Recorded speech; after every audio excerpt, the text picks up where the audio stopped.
Musim durian selalu jadi momen yang ditunggu-tunggu di Kampung Sempur, sebuah kampung kecil di lereng perbukitan, di mana udara malamnya selalu lembab dan segar, dan suara jangkrik jadi musik pengantar tidur. Setiap kali musim durian datang, aroma khasnya udah kecium bahkan sebelum buah itu jatuh dari pohon. Warga di sana percaya durian yang jatuh sendiri, durian runtuh, adalah yang paling manis, paling legit, dan katanya paling berisi. Tapi nggak semua orang berani nungguin durian jatuh sendirian. Soalnya, nunggu durian itu biasanya malam-malam, di tengah kebun, gelap, sepi, cuma ditemani lampu minyak dan suara daun kering. Di sanalah cerita ini bermula. Ada 4 pemuda kampung, Rijal, Dadan, Ucup, dan Bayu. Mereka ini udah akrab dari kecil. Nongkrong bareng, kerja bareng, ngelakuin hal-hal konyol bareng. Dan malam itu, mereka punya misi sederhana tapi seru. Nunggu durian jatuhan di kebun belakang bukit milik Pak Engkus. Kebun itu luas banget. Banyak pohon durian tua yang batangnya besar dan akarnya nongol ke permukaan tanah. Di siang hari tempat itu kelihatan indah, penuh daun hijau dan suara burung. Tapi begitu malam tiba, suasananya berubah total. Angin malam dari hutan atas turun pelan, bawa aroma tanah basah dan daun busuk. Lampu minyak yang mereka bawa cuma cukup buat menerangi area kecil di sekitar tikar tempat mereka duduk. Sisanya gelap total. Gelap yang gak bisa ditembus mata, cuma bunyi serangga dan suara dedaunan yang bikin mereka sesekali nengok tanpa alasan jelas.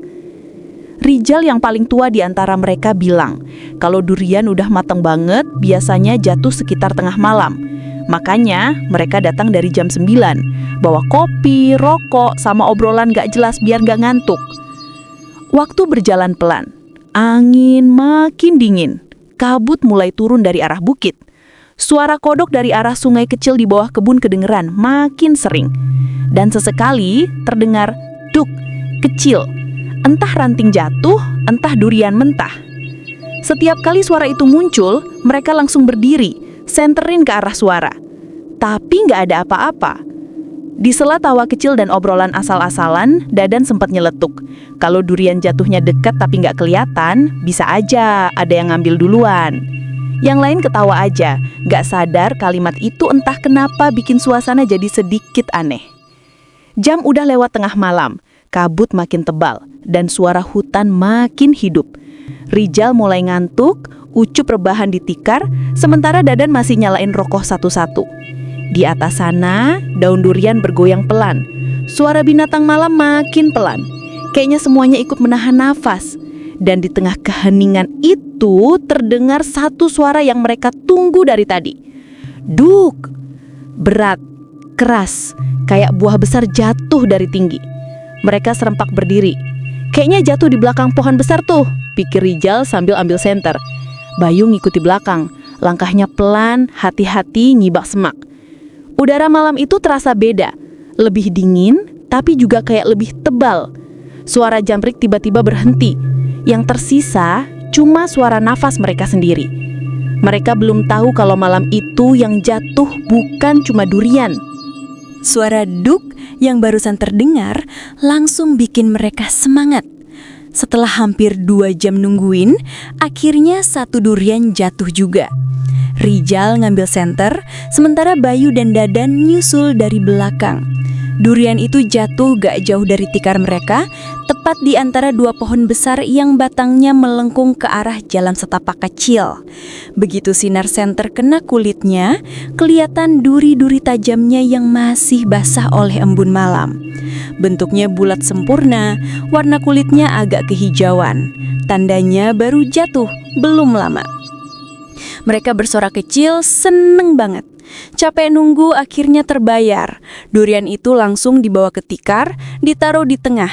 Ucup yang paling jago buka durian, ambil parang kecil dari tas, lalu mulai membelahnya perlahan. Begitu kulitnya terbuka, bau khas durian langsung menyeruak, manis dan tajam, campur dengan udara lembab malam itu. Mereka makan rame-rame. Daging buahnya kuning tua, lembut dan legit banget. Sampai Dadan jeletuk kalau rasanya kayak durian juara. Semua ketawa kecil, nikmatin malam itu kayak pesta kecil di tengah kebun. Di kejauhan, terdengar suara air dari sungai kecil dan sesekali ada suara durian lain yang jatuh di tempat berbeda. Tapi karena kebunnya luas, mereka biarin dulu. Siapa tahu nanti jatuh lagi lebih dekat. Jam udah hampir 12:30. Mereka masih betah, perut udah kenyang, kopi tinggal sisa setengah. Kabut makin tebal, tapi gak ada yang peduli. Lampu minyak di tengah tikar redup, tapi cukup buat bikin suasana hangat. Obrolan ngelor ngidul, dari gosip kampung, mantan, sampai rencana kerja besok pagi. Malam itu terasa damai banget, kalem, kayak gak bakal ada hal aneh yang terjadi. Tapi, di sela tawa mereka, Bayu tiba-tiba ngerasa ada sesuatu. Entah kenapa dari tadi dia kayak ngelihat bayangan di balik pohon besar di sebelah kiri. Bukan bayangan manusia, tapi lebih kayak sesuatu yang bulat. Gak terlalu jelas karena kabut tebal, tapi sesekali bentuk itu kayak bergeser pelan lalu hilang. Dia pikir cuma pantulan cahaya senter, jadi gak diambil pusing. Sekitar 15 menit kemudian suara duk itu terdengar lagi. Kali ini lebih pelan, kayak benda berat jatuh ke tanah agak lembek. Mereka langsung berdiri, semangat lagi. Rijal bilang suaranya dari arah utara, agak dekat dari kebun sebelah. Tanpa pikir panjang, mereka ambil senter, jalan pelan nyusurin tanah lembab. Kabut makin tebal, suara jangkrik makin pelan, langkah kaki mereka nimbul suara plek, plek, karena tanahnya becek. Beberapa meter dari tempat duduk, mereka nemu sesuatu di bawah pohon durian paling tua di situ. Sebuah benda bulat besar, gelap, agak mengkilap kena senter. Rijal senyum lebar. Dapat lagi, pikirnya. Durian kedua malam itu. Tapi anehnya bentuknya agak-agak biasa, lebih besar dan durinya kayak gak rapi, lebih pendek dan jarang. Tapi karena cahaya terbatas, mereka gak terlalu mikir. Dadan langsung bawa ke tikar, dan dengan semangat yang sama kayak sebelumnya, Ucup siapin parangnya buat dibelah. Udara malam itu terasa makin dingin. Bau durian pertama masih nempel di tangan mereka, tapi dari arah pohon tua itu, angin kecil bertiup pelan, bawa aroma aneh yang gak bisa dijelaskan. Bukan wangi durian, lebih kayak wangi amis besi campur tanah basah. Tapi mereka belum sadar. Mereka cuma pikir malam masih panjang dan mungkin masih banyak durian jatuh yang bakal mereka dapat malam itu. Belum ada yang tahu kalau yang baru aja mereka bawa ke tikar bukan buah durian biasa. Malam makin larut. Kabut udah turun sepenuhnya, nempel di rambut, di baju, di kulit. Suara hutan pelan, kayak semuanya sedang nunggu sesuatu. Di tengah dingin itu, 4 pemuda masih duduk di tikar kecil, nunduk ke arah benda bulat besar yang barusan mereka bawa dari bawah pohon. Senter mereka udah hampir habis baterainya. Cahaya kuningnya redup, goyah, tapi cukup buat ngeliat bentuk durian kedua itu. Kalau dilihat sekilas, memang mirip. Bulat besar, permukaan gelap, basah. Tapi kalau diperhatiin, kulit luarnya nggak berduri tajam kayak biasanya. Lebih ke tonjolan-tonjolan kecil, gak simetris, dan ada beberapa bagian yang kayak licin. Dadan nyeletuk kecil. Katanya mungkin durian tua yang kulitnya udah lunak. Yang lain ketawa, nyalahin udara lembab karena bikin kulit durian kelihatan aneh. Ucup ambil parang, narik napas, terus mulai nyari celah buat ngebelah.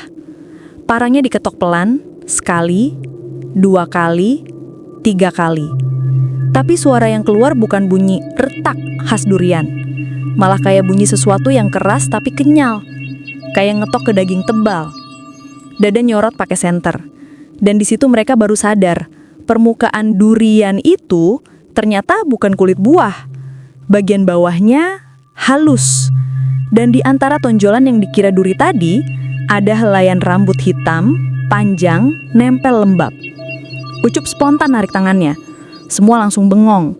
Rijal pelan-pelan arahkan senternya ke sisi lain, dan dari cahaya redup itu, mereka lihat sesuatu yang bikin dada sesak. Di bagian bawah buah itu, ada 2 lubang kosong, mirip rongga mata. Dan sedikit lebih bawah, ada bentuk menyerupai bibir. pecah, menghitam, kayak sisa wajah manusia yang udah lama gak hidup. Durian itu kepala manusia, tanpa tubuh, basah, berat, dan dingin.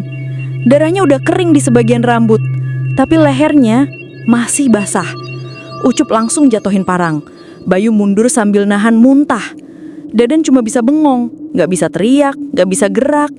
Rijal yang paling depan nahan napas, matanya gak bisa lepas dari kepala itu. Karena di sela rambut yang nempel tanah, kepala itu perlahan-lahan bergeser.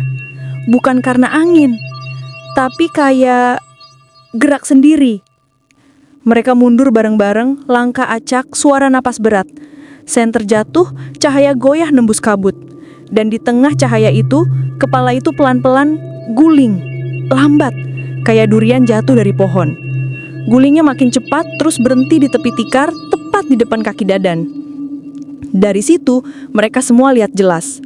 Matanya terbuka, putih, tanpa bola mata, tapi tatapannya jelas, mengarah ke mereka berempat. Malam itu gak ada yang berani teriak, cuma suara jangkrik dari jauh dan napas 4 anak muda yang mulai gemetar. Dan di sela keheningan itu, terdengar suara jatuhan lagi, lebih keras, dari arah pohon belakang. Duk. Tapi kali ini, gak ada yang pengen ngambilnya. Setelah suara duk terakhir itu, gak ada satupun yang berani nengok ke belakang. Ucup yang dari tadi paling berani, sekarang tangannya gemetar. Parang yang jatuh tadi dibiarkan aja, gak ada yang berani ngambil lagi. Yang mereka tahu cuma satu hal, sesuatu di kebun itu udah gak wajar. Rijal pelan-pelan mundur, matanya masih ke arah kepala yang barusan jatuh di depan kaki Dadan. Dari cahaya senter yang redup, mereka lihat leher kepala itu masih ngucur cairan gelap, kayak darah tapi kental, menetes ke tanah. Dan anehnya, dari arah leher itu muncul suara pelan, kayak orang nyedot napas. Dadan spontan melangkah mundur cepat, nabrak Ucup di belakangnya. Senter Ucup jalan lagi, cahayanya muter ke segala arah, nembus kabut tebal di sekitar kebun durian itu. Pas cahaya itu nyorot ke arah pohon lain, mereka semua lihat sesuatu yang bikin lutut lemes. Ada sesuatu berdiri di antara batang durian. Tinggi, besar, dan yang paling bikin darah beku, benda itu gak punya kepala. Tubuhnya kayak manusia dewasa, tapi tanpa kepala, cuma sampai leher. Dari leher itu, darah masih netes, pelan-pelan, kayak baru aja dipotong. Tubuh itu jalan, goyah tapi pasti. Langkahnya berat tapi gak bunyi, dan setiap kali ia melangkah, kepala di tanah ikut bergeser pelan, kayak ditarik sesuatu yang gak kelihatan. Bayu udah gak tahan, dia langsung lari duluan, ngelewatin semak-semak tanpa peduli jalan. Ucup nyusul sambil jerit kecil, nyenggol tikar, senter, semua berantakan. Dadan dan Rijal yang paling akhir sempat nengok sekali lagi, dan di situ mereka lihat dengan jelas. Kepala itu melompat pelan, kayak durian jatuh ke arah mereka. Suaranya duk, duk, tiap kali nabrak tanah. Tapi tiap kali berhenti, matanya makin jelas ngeliatin arah mereka kabur. Lari Dan, lari! Rijal cuma bisa dorong bahu Dadan. Napasnya udah habis, dada panas, tapi mereka gak berani berhenti. Satu-satunya arah yang mereka tahu cuma jalan pulang lewat jembatan bambu kecil di pinggir kebun. Tapi pas mereka sampai di sana, angin tiba-tiba berhenti. Suara jangkrik hilang. Semuanya diam. Senter mati total. Dan dari kejauhan, di balik kabut kedengeran lagi suara duk-duk itu. Makin lama makin dekat. Bukan suara langkah kaki, tapi suara benda bulat yang berguling. Perlahan, berhenti, terus pelan-pelan mendekat. Rijal spontan lempar batu ke arah suara itu. Tapi batu itu cuma nabrak tanah basah. Gak ada respon, gak ada suara, cuma diam. Beberapa detik kemudian, dari arah semak muncul sesuatu. Kepala itu, sekarang udah deket banget, cuma beberapa langkah dari kaki mereka. Matanya udah kebuka lebar, ngeluarin cairan hitam dari rongga hidung dan bibirnya gerak pelan. Kayak mau ngomong. Cuma satu kata, lirih tapi jelas. Kembalikan. Rijal langsung narik Dadan. Dua-duanya lompat ke jembatan bambu tanpa mikir. Bambunya sampai patah dua bilah.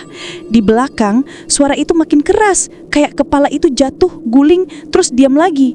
Dan pas mereka nengok sekali terakhir sebelum kabur, tubuh tanpa kepala tadi berdiri tepat di bawah pohon durian, nggak bergerak, cuma nunduk ke tanah. Dan di sebelah kakinya, kepala itu pelan-pelan nyatu lagi, sampai akhirnya menghilang di telan kabut. Pagi datang pelan. Kabut masih sisa di atas kebun durian, samar-samar nempel di rumput dan batang pohon. Warga mulai naik ke bukit karena semalam mereka dengar suara orang lari dan teriak-teriak dari arah situ. Pas sampai di atas, tikar kecil masih tergelar, setengah kebasahan. Senter rusak, parang bengkok, dan kulit durian berserakan.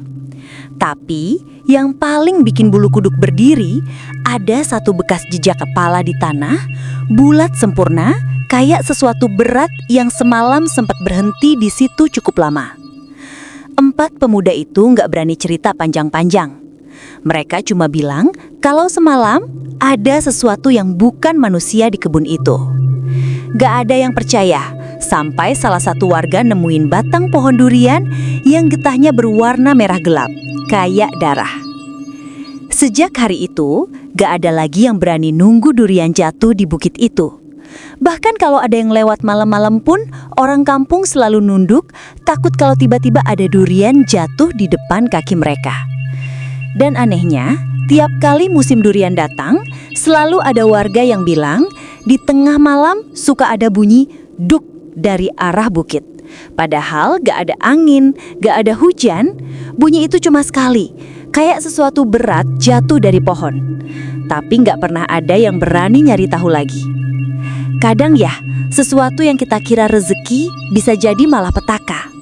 Di kampung, durian jatuhan itu katanya simbol keberuntungan. Tapi malam itu yang jatuh bukan rezeki, tapi kutukan. Buat kita semua, hati-hati sama rasa penasaran. Karena gak semua yang jatuh dari langit boleh kita pungut. SDB Art AI undur diri.